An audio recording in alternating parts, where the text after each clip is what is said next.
All right, so now we're going to talk about forces in two dimensions and then actually dividing it into components and going through the standard F equals ma, Newton's second law, whenever we have to divide things into components. And that's really the only new thing. So let's take, for example, this guy pushing the lawnmower. No, that's not me there. He's applying a force down and to the left, kind of like that right there, right? And so I'll label that F push, FP, let's say. It's some angle, it's some angle theta. And since the picture doesn't have it there, I'll just leave it as a standard theta. Right, the lawnmower's on the surface, so I have normal force going up, Fn, and gravity going down, Fg. And he's pushing it along to the left. If we assume that there's friction in this situation, then force of friction would be going back to our right, Because he's pushing it to the left. Friction always opposes the direction of motion. So that'd be step one, is to draw a free body diagram labeling all the forces. Step two, if you remember correctly, is to divide any vector that's not in components, it's not already on the x or y axis, into its individual components. Now this guy is going down and to the left. So whenever you do your sine and cosine here, let me try to draw it out to where we can really see what we have going on here. Actually draw in the right triangle. Right, I got one going down and one going to the left, so I'm going to slide those to the appropriate sides here. FP cosine theta would be going to the left, and FP sine theta would be going down. And so once I've done this, right now I've gotten all of my constituent vectors put down, so dividing FP into its two components, the sine theta for the y, cosine theta for the x, I'm ready to do my sum of my forces. Some of the forces in the y, 3 vectors there, some of the forces in the x, 2 vectors there. That's just doing the free body diagram. Really, that's the only change.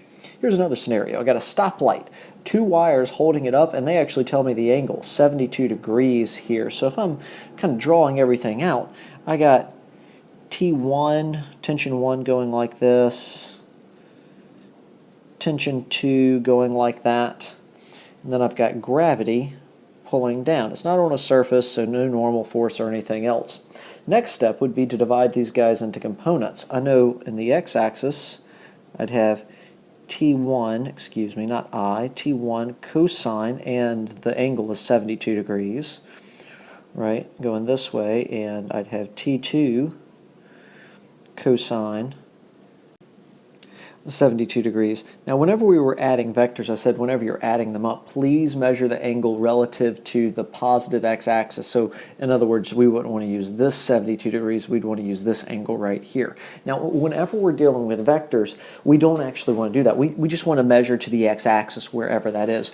Reason for that is, remember, I'm going to come in and choose positive and negative. So if I choose positive this way and negative that way, that takes care of it.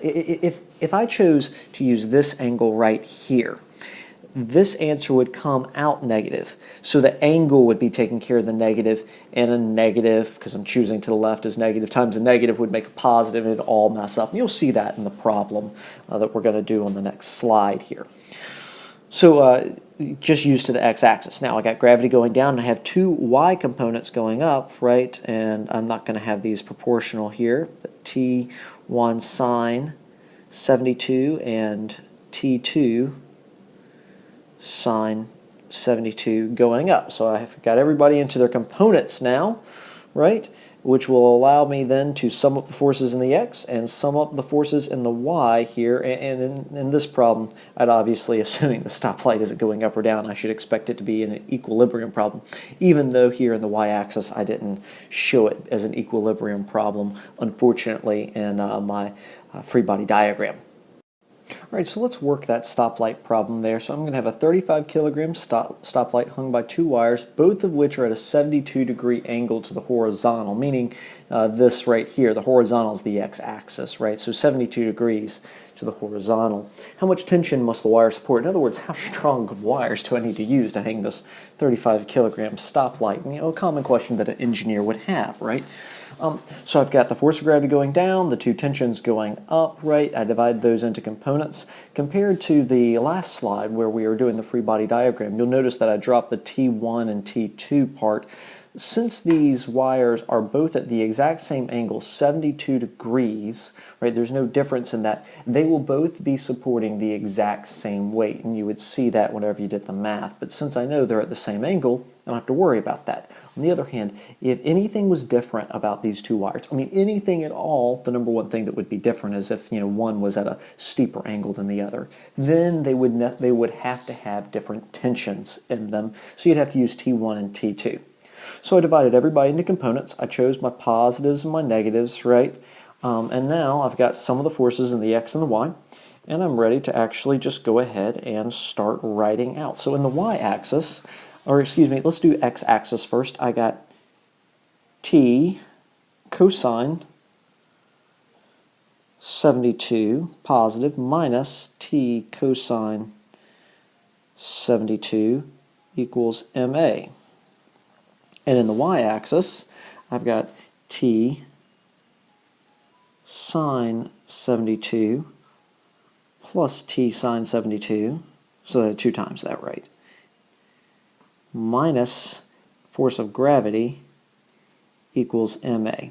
Now, you can probably, looking at this problem, assume, right, pretty safely that the acceleration in both the x and the y-axis is 0. I mean, it's a stoplight. The idea is that it's not going to accelerate. We don't want it falling. We don't want it blasting off into outer space, and hopefully it's not going to be swaying too much left and right. We want it to stay still.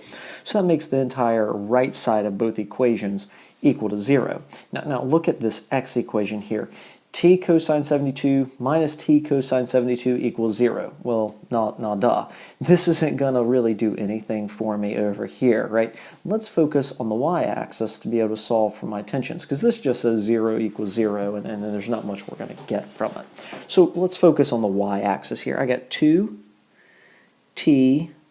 sine of 72, right? Because two times, there's 2 of them here, 2 sine, 2 times T sine 72, minus FG always turns into MG, equals 0. That means 2T sine 72 equals MG. So let's just now start plugging in some numbers. So, I moved MG to the other side, and then 35 times 9.81 gives me this 343.35. That leaves me with one last algebraic step, divide by 2 times the sine of 72, aka I'm canceling out, right? The 2's cancel, the sine 72's cancel, leaving me just with t on that side, and what I do to one side I have to do to the other. So plug that through your calculator, and you come out with the tension in each of those wires must be 180 newtons.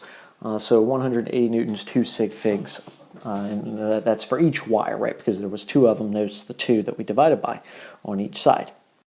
All right, so now let's do the lawnmower problem. So I'm pushing with a force FP over here at an angle of 65 degrees, and FP, I'm told, a man applies 450 newtons. So I know what FP is, and I know the angle that I'm pushing with, right, angle to the horizontal there.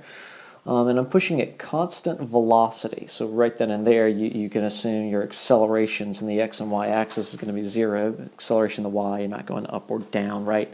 Constant velocity is going to mean here the acceleration in the x is 0. I'm told the rolling coefficient of friction, so mu here is 0.12, right? That's going to be mu. And I'm looking for what is the lawnmower's mass. So I've been saying this over and over and over again. Stop worrying about knowing the full plan on how you're going to get there. A few of you in your head might be saying, oh no, my A's are 0. That means this mass cancels out. Where on earth am I going to get mass? Well, stop worrying about it. It's going to be there. Just start working. Start stumbling as far as you can, and you'll see where you need to solve, right? Go through the process, only solving line by line. So you divide everything into components, just like this, right? FP cosine 65 in the x-axis, right? The x component of the force of push. And then FP sine 65 going down in the y-axis, because you are pushing down and to the left, right? Choose your positives and negatives. I'll take up to be positive and down to be negative, left to be positive and right to be negative here. And then you just start writing in what everything is. So in the x-axis, I got Fp cosine 65 minus the force of friction equals ma, and we already know a here is 0, so let's go ahead and work the next line. Fp cosine 65 minus the force of friction, well, let's get a little bit better F going on there, equals 0. And then in the y-axis, I'm going to have normal force minus the force of gravity and also minus Fp sine 65 equals ma, and I know that a is 0 also. The lawnmower isn't flying up into outer space, plunging down to the depths of the earth. So Fn minus Fg minus, and this should say Fp, excuse me there, Fp sine 65 equals 0. All right, so now I'm looking for the mass. It's not showing up anywhere here just yet, so why don't we just pick somewhere and continue to solve down to see where we can get, okay? So I don't know, I'll go back to the x-axis and start solving there for now. So now Fp, I know it's 450, so 450 times the cosine of 65 minus mu Fn equals 0. So that leaves me with 190 whenever you multiply 450. 190, 450 times cosine 65.18 minus my mu 0.12 times Fn equals 0. And you go, well, I don't have a mass there, but I can figure out what Fn is, the normal force, so why not? So I'm going to have 190.18 approximately equals 0.12 Fn. Divide both sides by 0.12, and I come out with 1,584.8 newtons for normal force. Now that's not what I'm looking for, but that's all the x-axis displayed. Well, that's interesting there, and that's a very large force. I'll come back to that idea later. Let's go work in the y-axis now. Well, looky there, normal force. I actually know what that is, and I'm betting I'm going to need it, right? I'm betting I'm going to need it up here. So let's go ahead and let's write it in, 1,584.8. And this is kind of what I mean by you can stumble into things. There's normal force. Now I know normal force, so I can plug it in. If you worked in reverse and did the y before you did the x, that would have been fine. Also, you would have realized you need normal force. So continuing to just plug everything in, sine of 65 equals 0. Oh, how interesting. Check it out. Here's mass, right? And there's a mass I can solve for. So let's just continue to work down the algebra. Plugging in for what gravity is and solving the 450 sine 65. Now I'm just going to group like terms.